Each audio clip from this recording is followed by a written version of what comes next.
हमारे साथ बातचीत के लिए इस वक्त उत्तर प्रदेश के कैबिनेट मंत्री अनिल राजभर जी, हम उनसे बातचीत करेंगे। सर, बिहार में जातीय जनगणना आ गया है, उसको किस तरीके से आप देखते हैं?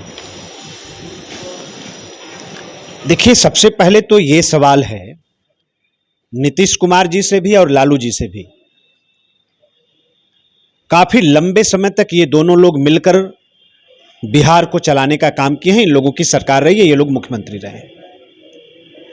पहले तो इनको ये स्पष्ट करना चाहिए और देश से ये बताना चाहिए, बिहार के लोगों से बताना चाहिए कि जब इनकी इतने लंबे समय तक सरकारें रहीं, तो जो वहां का पिछड़ा है, जो वहां का अति पिछड़ा है, जो वहां का दलित है, उनको आरक्षण का लाभ कितना दिया,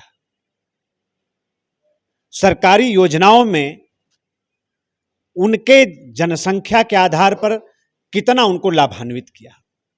और इतने दिन से राजनीति कर रहे हैं, इनको पता नहीं था कि वहां यादव की क्या संख्या है, वहां अति पिछड़ों की क्या संख्या है, वहां पासवान पासी बिरादरी की कितनी संख्या है, वहां दलितों की कितनी संख्या है।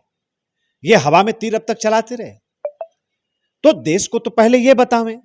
आज ये कहते हैं कि बिहार का हमारा अति पिछड़ा कमजोर है, वंचित है, दलित वहां उसको हक अधिकार नहीं मिला, तो इसका दोषी कौन है? ये लालू जी को बताना चाहिए कि जब आपने इतने लंबे समय तक आप मुख्यमंत्री रहे, आपके जमाने में जब सरकारी नौकरियां आई, तो एक औसत निकाल कर ये जरा बता दें कि अति पिछड़ों को कितना सरकारी नौकरियों से ये जोड़ने का काम किया। और पूरे देश को भ्रमित किया जा रहा है। पिछड़े भ्रमित होने वाले नहीं हैं। सभी देश के पिछड़ों और कमजोरों को संतोष है, ये गर्व की बात है कि आज एक अति पिछड़े समाज में पैदा होने वाले आज पूज्य मोदी जी आज देश को चला रहे हैं। और ये बेवजह सिर्फ आरक्षण की क्या अकेले मलाई नहीं खाया लालू यादव ने बिहार के अंदर और उनके परिवार के लोगों ने। आज ये घड़ियाली आंसू जो बहा रहे हैं, ये जमीन जो खिसक गई है राजनीति की पैर के नीचे से, ये छटपटाहट है कि जिस तरह से मोदी जी की सरकार काम कर रही है, जिस तरह से पिछड़ा और कमजोर दलित वर्ग उनकी ताकत बना हुआ है, ये मोदी जी की ताकत को कमजोर करने के लिए, अति पिछड़ों की ताकत को कमजोर करने के लिए ये इस तरह की बात मैं तो कह रहा हूं। अंग्रेजों ने जाति जनगणना कराई तो देश के अंदर जातियां हजारों में थी, और 2011 में जब कांग्रेस पार्टी की सरकार थी, जनगणना हुई, वो जातियां लाखों में पहुंच गई। और मुलायम सिंह का भी समर्थन था, समाजवादी पार्टी का भी, लालू यादव जी का भी समर्थन था, बहुजन समाज पार्टी का भी समर्थन था, सभी लोगों का समर्थन था 2011 में कांग्रेस पार्टी को। और जातियों को कहां पहुंचा दिए? लाखों में। तो इनके पास कुछ नहीं बचा है। और ये हमेशा से कमजोरों, गरीबों, कभी पिछड़ों के नाम पर, कभी दलितों के नाम पर, कभी कामगारों के नाम पर ये गुमराह करके वोट की राजनीति करते रहे हैं और पिछड़ों, अति पिछड़ों, दलितों का हक मारते रहे हैं, हमारे हक अधिकार पर डाका डालते रहे हैं। अब वो मौका मिल नहीं रहा है और हमेशा के लिए राजनीति की दुकान बंद होते हुए नजर आ रही है। तो एक तरीके का ये लोग शगुफा छोड़ रहे हैं। उत्तर प्रदेश में भी लगातार जो विपक्षी दल हैं वो जातीय जनगणना की मांग कर रहे हैं। अगर एनडीए की बात करें तो एनडीए में भी कई दल ऐसे हैं, चाहे ओम प्रकाश राजभर की बात कर लें, अनुप्रिया पटेल की बात करें, वो भी लगातार कह रहे हैं कि नहीं, उत्तर प्रदेश में भी जातीय जनगणना होना चाहिए। आप क्या मानते हैं? नहीं, अपने अपने विचार हो सकते हैं, मैंने तो नहीं सुना। एक बार और आप लोगों को पूछना चाहिए, ओम प्रकाश जी से भी या अनुप्रिया जी से भी, सबसे। भाई, हम लोग तो यही जानते हैं कि आज भारतीय जनता पार्टी के पूज्य मोदी जी के विचारों, उनके मिशन, उनके अभियान को स्वीकार करते हुए आज हमारे गठबंधन के वो साथी हैं।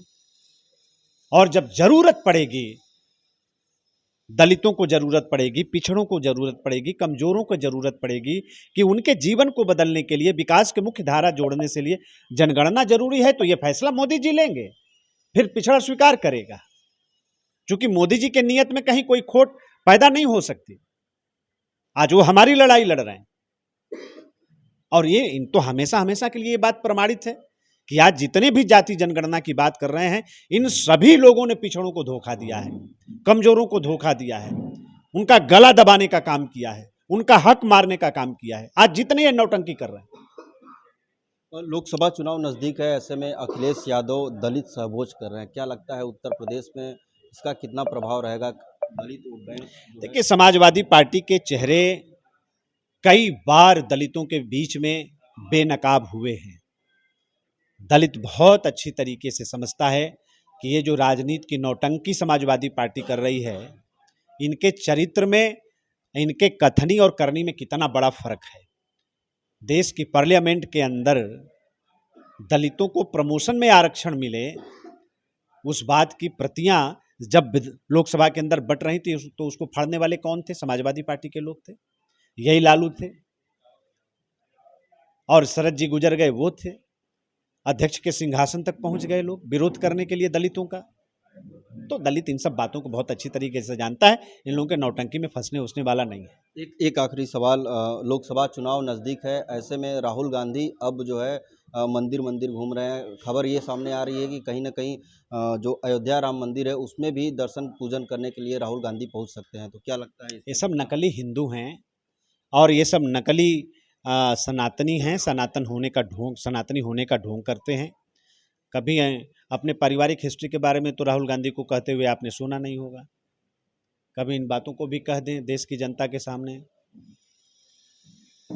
तो ये सब नौटंकीबाज हैं और देश का कमजोरों का हक मारने वाले लोग हैं। इतने लंबे समय तक देश में राज किया इन लोगों ने, गरीब को गरीब बनाकर रखा, अनपढ़ को अनपढ़ बनाकर रखा, कमजोर को कमजोर बनाकर रखा है ना। इनसे दलितों और पिछड़ों कमजोरों को सीखने की आवश्यकता नहीं है। इनसे नफरत करता है देश का कमजोर वर्ग। ये हमें और कमजोरों को, गरीबों दलितों को, यही पापी लोग हैं जिन लोगों ने हम लोगों का हक अधिकार मारकर और हमें इतना कमजोर बना दिया। तो बहुत अच्छी तरीके से देश की जनता जानती है, कोई फायदा नहीं है, जितना मन उतना ढोंग कर लें, नौटंकी कर लें। अखिलेश यादव का एक बयान आया है जिसमें उन्होंने कहा है कि बीजेपी की जितनी भी वीआईपी सीटें हैं उस पर हमने अपना उम्मीदवार तय कर लिया है, नवरात्र से पहले इसकी घोषणा भी कर दी जाएगी। तो क्या लगता है जिस तरीके से पिछली बार अगर लोकसभा चुनाव की बात करें तो जिस तरीके से बीजेपी जीती थी, अब अखिलेश यादव कुछ वीआईपी सीटों पर टक्कर दे सकते हैं? नहीं, हम लोग तो देखिए हमेशा अरे उन्होंने जो सीट छोड़ा आजमगढ़ में उसको हरा दिया, ठीक है। तो यहां तो भारतीय जनता पार्टी का एक एक वर्कर, हमारा एक एक सिपाही, हम लोग एकदम हमेशा 24 घंटा तैयार रहने वाले लोग हैं। साल के 365 दिन तैयार रहने वाले लोग हैं। चुनाव जब होगा पूरा उत्तर प्रदेश हम लोग जीतने जा रहे हैं। तो ये थे हमारे साथ बातचीत के लिए कैबिनेट मंत्री अनिल राजभर, जिन्होंने कई मुद्दों पे हमसे बातचीत की। वाराणसी से विनीत श्रीवास्तव, भारत समाचार।